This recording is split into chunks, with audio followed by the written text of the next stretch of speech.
evaluate the integral of 1 over the square root of e to the x dx.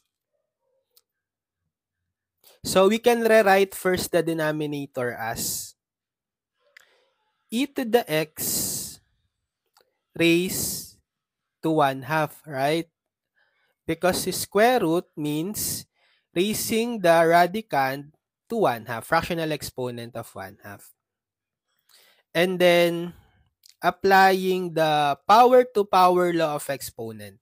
E to the x quantity raised to 1/2, that's equal to e raised to the product of the exponent, which is x times 1/2 or 1/2 x. And then we can put this e to the 1/2 x, move up to the numerator by applying the negative law of exponent. So it's also equal to the integral of e to the negative 1/2 x dx, right? Now, we can try to apply u sub.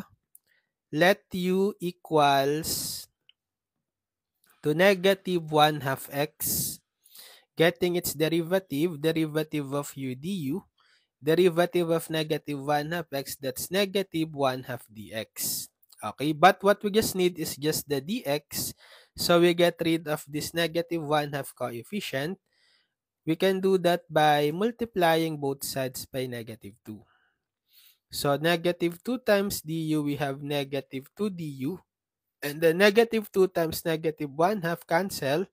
That's equal to 1 or dx. And then we substitute. So we have integral of e raised to negative 1/2 x u, right? And then this dx is equal to negative 2 du. So we can put this negative 2 in front of the integral since it's just a constant. So we have negative 2 integral of e to the u du. And negative 2 integral of e to the u du is just equal to e to the u. Then don't forget to put plus c for the constant of integration.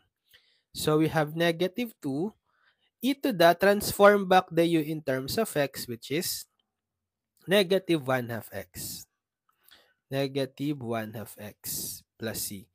If you want to transform it back again in terms of radical, we can have negative 2 times 1 over e to the 1/2 x. So we have negative 2 over e to the x raised to 1/2, and then negative 2 over square root of e to the x plus c.